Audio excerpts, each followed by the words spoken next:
ลาอยู่เวียงจันทน์คิดถึงน้องคิดฮอดสาวเสกองอยู่ทางกำบ้านเก่าคิดเห็นว่าสองเฮาสัญญาหากทางนั้นสายฝันพออยู่สุขคืนละนั่งลมกันอยู่หาดทรายที่มีน้ำตื้น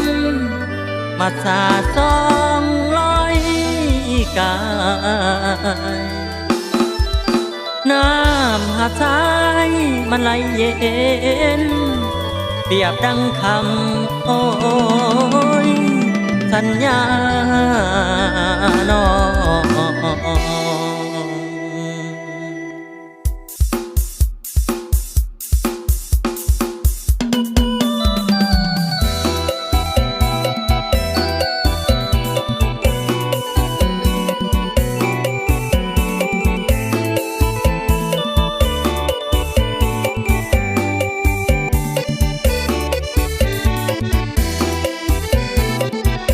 ฟังเสียงกองไอ้นี่ยังคอ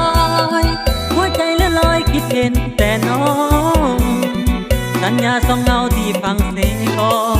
นี่ยังมาคองหัวใจไอ้นี่ทุกวันไอ้อยู่เวียงจันทน์อะไรห่วงหาผู้สาวโซฟาคนเดิมแฟนเฮาอยู่ทางเวียงจันทน์ไฟฝันแต่เจ้าอยากขึ้นบ้านเก่าคิดถึงเจ้าผู้สาวเสกอเป็นได้น้องผู้สาวเสกองอยู่ทางกำบ้านเก่าเดี๋ยวนี้เขาแฟนใส่ผู้นั้นคอยท่าบ่น้องไอ้คิดพ่อแคมฟังเสกองต้องเฮาสัญญาต่อกันเท่านั้นอยู่เวียงจันทน์อ้ายยังฝันเห็นหน้ายังบ่ทันกลับมาเบียบ่ทันได้วางเราเคยนั่งสาวเสกองบักอ้ายใจเจ้าอย่าเปลี่ยนแปลง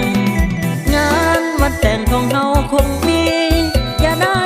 นี้รออ้ายเด้อสาวเสกองอ้ายคิดถึงเจ้าคืนวันจนน้ำตานองอยากมาเคียงคองบำกันเข้างานวิวางานของอ้ายยังบ่ทันสิ้นโทษเด้ออยู่พินอย่าคิดว่าสายล่อลวงสิ้นงานเมื่อใดจะกลับไปหาพุ่มพวงจะไปเดินควงสาวเสกองเข้างานวิวา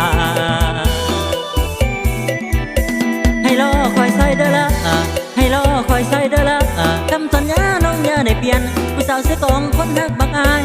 ได้เจ้าอย่าเปลี่ยนแปลงสิ้นงานและตาสาวอย่ามีสู่ใหม่สัญญาฟังจากใจอย่าแปรเปลี่ยน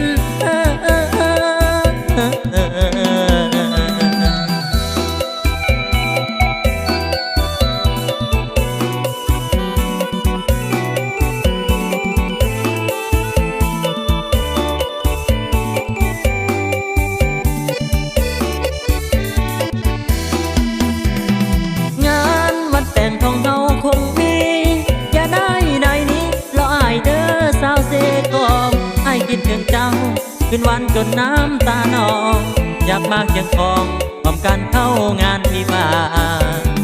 งานของอ้ายยังบ่ทันสิ้นโทษเด้ออยู่พินอย่าคิดว่าสายล่อลวงสิ้นงานเมื่อใดจะกลับไปหาพุ่มพวงจะไปเดินควงสาวเสกองเข้างานวิวาให้รอคอยใส่เด้อละให้รอคอยใส่เด้อละคำสัญญาน้องอย่าได้เปลี่ยนผู้สาวเสกองคนหักบักอายใจเจ้าอย่าเปลี่ยนแปลงสิ้นงานและตาสาวอย่ามีสู่ใหม่สัญญาฟังใจอย่าแปรเปลี่ยน